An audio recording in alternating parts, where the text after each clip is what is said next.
What's up, guys? In this video, I'm just going to be breaking down a few teams that are currently unranked in NCAA football in the preseason, but have some potential to make some noise this year, and I think have the opportunity to be ranked at the end of the season and potentially fairly high. So let's get to it. The first team is going to be Tennessee. Tennessee is currently the number one team receiving votes outside of the top 25.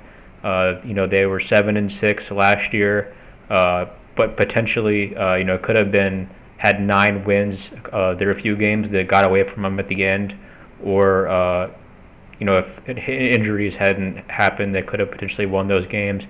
One is the Pitt game when Hendon Hooker came in at halftime and really took over and almost led them back for a victory.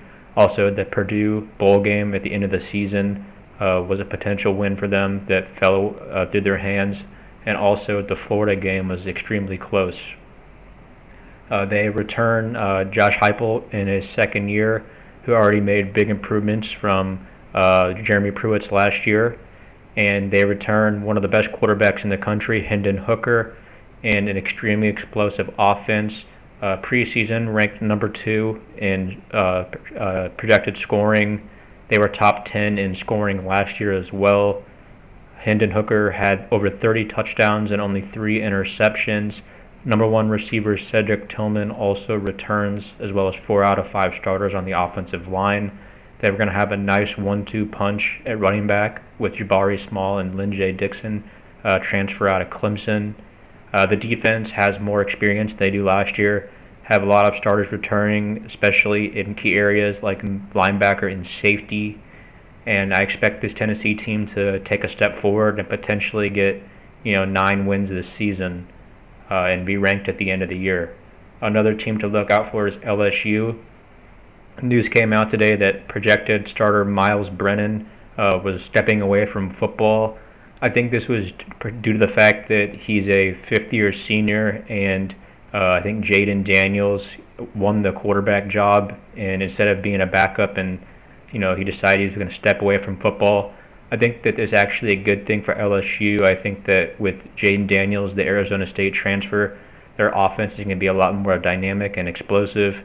They have a great 1-2 punch at running back with John Emery and Penn State transfer Noah Cain coming in. They have deep threat ability at receiver with Butte. He's very explosive, very fast, and they have a ton of 4- and 5-star talent all over the roster, especially on defense. It seems like every single year there's LSU players on defense getting drafted in the first and second round. I don't expect this year to be any different.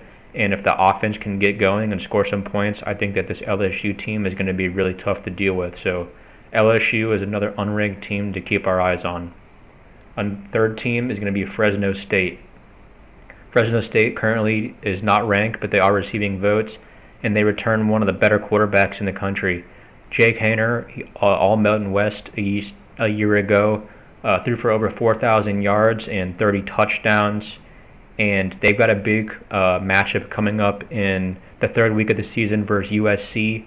That's a huge game. If they're able to get a win there, they could potentially run the table this season. Mountain West is not too strong this year, and I think that Fresno State is the best team in the Mountain West. So look out for them. Watch out for that game week 3 against USC. And, Fresno State could make some noise this year, especially if they're able to get that win against USC. Another team to keep our eye on is going to be Minnesota. They have one of the more underrated coaches in the country, in my opinion, in PJ Fleck. They've got returning veteran at quarterback Tanner Morgan, who's been there, it seems like, forever. Definitely since 2019, been playing at a fairly high level. They return one of the better backs in the country in Mohamed Ibrahim. He was an all-Big Ten first team 2 years ago, suffered a torn Achilles, and was out for most of last season. But he is coming back this season, and look out for him to be potentially the comeback player of the year in college football.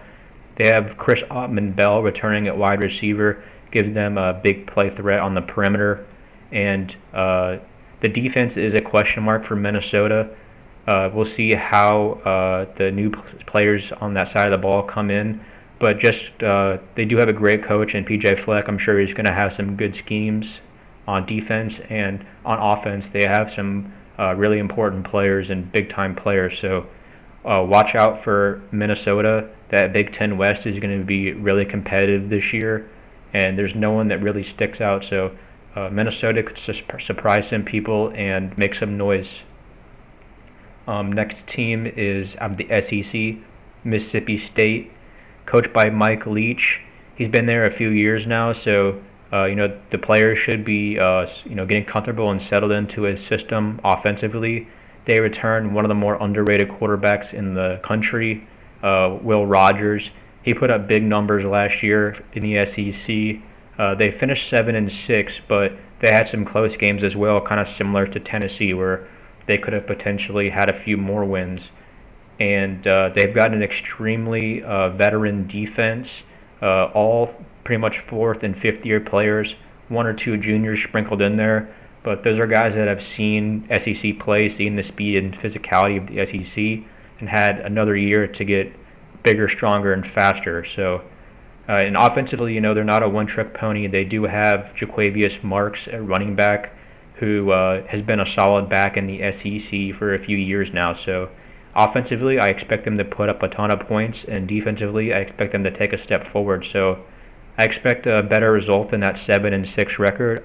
I project between 8 and 9 wins for Mississippi State this season, and that should be enough to have them ranked at the end of the season.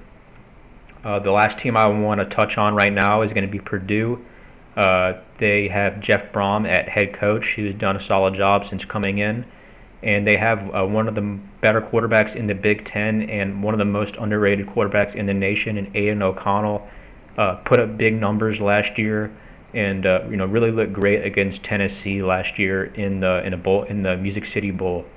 They've got some receivers. Brock Thompson and Aiden O'Connell already have a good connection. Tyrone Tracy transferred in out of Iowa, and also T.J. Sheffield returns for the Boilermakers. So they should have a nice trio of wide receivers there, along with O'Connell at quarterback. And they've got Deuce King at running back, who is he's a senior now, has been decently productive in the Big Ten up to this point in his career. And similar to Mississippi State, they have an extremely veteran defense. If you go through the depth chart at Purdue, their entire starting lineup and most of their backups are seniors, either fourth and fifth year seniors. So extremely veteran team, which I think is undervalued in terms of the importance in college football, and one of the better quarterbacks in the country. They're coming off a 9-win season, and as I've mentioned before, the Big Ten West is wide open. There's a lot of teams that could potentially go out and take that division. So it's wide open there, and I think there's going to be a lot of close games. And those are my teams to keep an eye on, unranked teams that could potentially make some noise. And I think that this college football season is going to be a great one, unpredictable, and I think there's going to be a lot of upsets in close games. So looking forward to it, and I'll see you guys in the next video.